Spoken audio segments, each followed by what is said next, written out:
নমস্কাৰ মৰমৰ ছাত্ৰ-ছাত্ৰীসকল আজি ভিডিঅ'টোত মই দশম শ্ৰেণীৰ সিলেবাছত থকা ছন্দ সম্পৰ্কে লৈ আহিছোঁ। আজি কেইবছৰমান ছন্দ সম্পৰ্কে সিলেবাছত দিয়া নাছিলে, কিন্তু এই বছৰ আকৌ পুনৰ ছন্দৰ সম্পৰ্কে সিলেবাছত দিছে। তোমালোকে প্ৰশ্ন কাকতবিলাকত দেখিছা যে ছন্দৰ কেইটামান চমুটোকা লিখিবলৈ আহে, নহ'লে বা ছন্দ কাক বোলে ই কেই প্ৰকাৰৰ তেনেদৰে আহে। যি কি নহওক আমি ভিডিঅ'টোলৈ আগবাঢ়িছোঁ। ছন্দ বুলি ক'লে সাধাৰণতে উচ্চাৰিত ধ্বনি প্ৰবাহৰ সাময়িক বিৰতিয়ে গতিৰ মাজলৈ যি সৌন্দৰ্য আনি দিয়ে তাকে বুজায়। অৰ্থাৎ সুখ পাঠ্য আৰু শ্ৰুতি মধুৰ কৰিবৰ উদ্দেশ্যে কোনো কাব্য পদৰ সমষ্টি যেতিয়া কোনো নিৰ্দিষ্ট বা পদ্ধতিত সজোৱা হয় তেনে পদ্ধতিকে ছন্দ বোলে। ছন্দ দুই প্ৰকাৰৰ, মিতাক্ষৰ ছন্দ আৰু অমিতাক্ষৰ ছন্দ। মিতাক্ষৰ ছন্দ যিবোৰ কবিতাৰ চৰণ বা বাক্যৰ শেষৰ আখৰৰ ধ্বনিৰ মিল থাকে তাকে মিতাক্ষৰ ছন্দ বোলে। মই উদাহৰণটো এটা কবিতাৰ এফাকি দি দিছোঁ।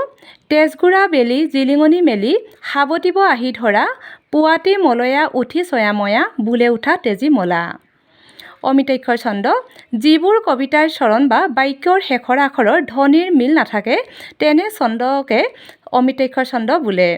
যেনে সমাপন শুভকাৰ্য দিন তিনি পাছে ৰংগপুৰী বহাগৰ এৰি দিহা দিহি পিতৃ মাতৃ চৰণত লভিলো আছিক। তাৰপিছত এইবাৰ পদ বা পয়াৰ ছন্দৰ চমুটোকা দিছোঁ। পদ বা পয়াৰ ছন্দ প্ৰাচীন অসমীয়া কাব্য সাহিত্যত সবাতোতকৈ অধিক ব্যৱহৃত ছন্দ। এই ছন্দসজ্জাৰ মাত্ৰা সংকেত হ'ল ৮+৬ = ১৪। গতিকে যি ছন্দসজ্জাৰ প্ৰতিটো চৰণত ৮ আৰু মাত্ৰাৰ দুটাকৈ পৰ্ব থাকে আৰু তেনে দুটা চৰণত স্তৱক সম্পূৰ্ণ হয় তেনে ছন্দসজ্জাকে পদ বা পয়াৰ ছন্দ বোলে। স্বনান্তিক ধ্বনি মিল এই ছন্দসজ্জাত অপৰিহাৰ্য। যেনে প্ৰথমে প্ৰণামো ব্ৰহ্ম ৰূপ সনাতন সৰ্ব অৱতাৰৰ ৰ নাৰায়ণ। ওপৰৰ উদাহৰণত প্ৰতিটো চৰণত ৮ আৰু ৬ মাত্ৰাৰ দুটাকৈ পৰ্ব আছে আৰু এনে 4টা পৰ্বৰে স্তৱকটো নিৰ্মিত হৈছে। তাৰপিছত দুলৰী ছন্দ। দুলৰী ছন্দসজ্জাৰ ২ চৰণৰ একোটা স্তৱক থাকে। প্ৰতিটো চৰণত 3টাকৈ পৰ্ব থাকে।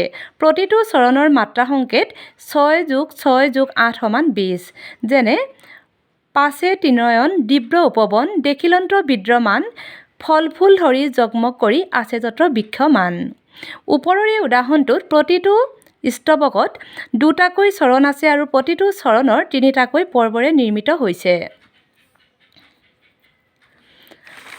তাৰপিছত ছবি ছন্দ। ছবি ছন্দসজ্জাত 3টা পৰ্বযুক্ত 2টা চৰণ থাকে। প্ৰতি চৰণৰ মাত্ৰা সংকেত 8+8+10 = 26 আৰু সেইবাবে ইয়াক দীৰ্ঘ ত্ৰিপদী বোলা হয়। প্ৰতি চৰণৰ অন্তমিল ইয়াতো অপৰিহাৰ্য।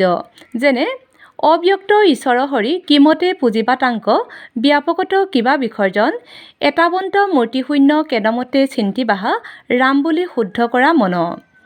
ওপৰৰ এই উদাহৰণটোত 2টাকৈ চৰণ আছে আৰু প্ৰতিটো চৰণৰ 3টাকৈ পৰ্বৰে স্তৱকটো নিৰ্মিত হৈছে। এইবাৰ লেছাৰী ছন্দ।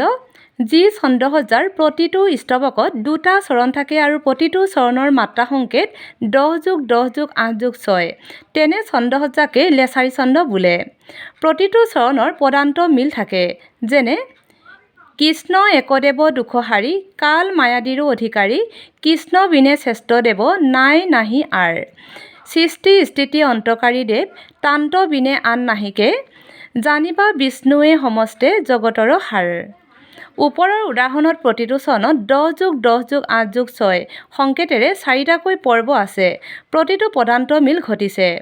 মৰমৰ ছাত্ৰ-ছাত্ৰীসকল আজিৰ ভিডিঅ'টো মই ইমানতে সামৰণি মাৰিছোঁ।